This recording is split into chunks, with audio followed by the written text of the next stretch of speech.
नमस्कार। महाराष्ट्र की राजनीति से एक अत्यंत दुखद और चौंकाने वाली खबर सामने आ रही है। राष्ट्रवादी कांग्रेस पार्टी के कद्दावर नेता और महाराष्ट्र के उप मुख्यमंत्री अजीत पवार का एक विमान हादसे में निधन हो गया है। यह हादसा बारामती के पास हुआ जब उनका विमान लैंडिंग की कोशिश कर रहा था। बताया जा रहा है कि उनका चार्टर्ड विमान लियरजेट 45 फीट खराब दृश्यता के कारण हादसे का शिकार हो गया।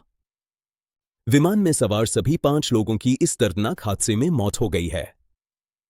अजीत पवार मुंबई से बारामती जा रहे थे, जहां उन्हें जिला परिषद चुनावों के लिए प्रचार करना था।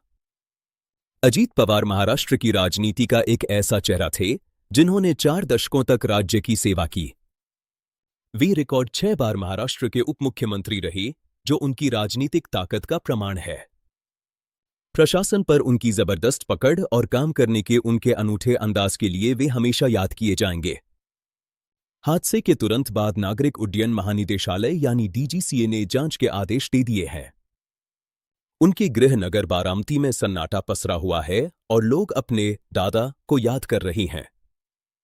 उनका अंतिम संस्कार बारामती के विद्या प्रतिष्ठान मैदान में पूरे राजकीय सम्मान के साथ किया गया।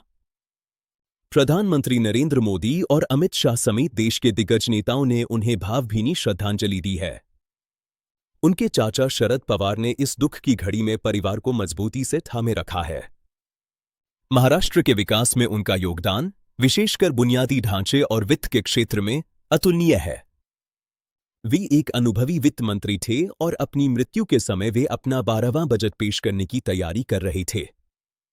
राज्य सरकार ने उनके सम्मान में 3 दिवसीय राजकीय शोक और सार्वजनिक अवकाश की घोषणा की है।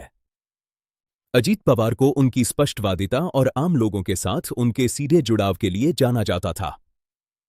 प्रारंभिक रिपोर्टों में खराब मौसम के साथ साथ तकनीकी खराबी की आशंका भी जताई जा रही है। हादसे से ठीक पहले चालक दल के अंतिम शब्द अत्यंत भयावह थे, जो स्थिति की गंभीरता को दर्शाते हैं। अजीत पवार के जाने से राष्ट्रवादी कांग्रेस पार्टी और महाराष्ट्र की राजनीति में एक बड़ा शून्य पैदा हो गया है। अधिकारी उन्हें उनके कड़े अनुशासन और सुबह जल्दी काम शुरू करने की आदत के लिए याद करते हैं। वे सही मायनों में जनता के नेता थे, जिनकी जड़ें जमीन से जुड़ी हुई थी। उनकी मृत्यु केवल महाराष्ट्र के लिए ही नहीं, बल्कि पूरे देश के लिए एक अपूरणीय क्षति है। इस हादसे ने एक बार फिर चार्टर्ड विमानों की सुरक्षा और मानकों पर सवाल खड़े कर दिए हैं। हजारों समर्थकों की नम आंखों के बीच उन्हें अंतिम विदाई दी गई। अजीत दादा अमर रहें के नारों से आसमान गूंज उठा। सदन में उनकी गरजती हुई आवाज और उनकी प्रशासनिक कुशलता की कमी अब हमेशा खलेगी। 1991 में बारामती से शुरू हुआ उनका राजनीतिक सफर आज उसी मिट्टी में विलीन हो गया। अजीत पवार भले ही हमारे बीच नहीं रहे, लेकिन उनके कार्य और उनकी यादें हमेशा जीवित रहेंगी।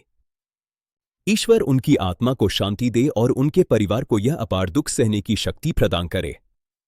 धन्यवाद।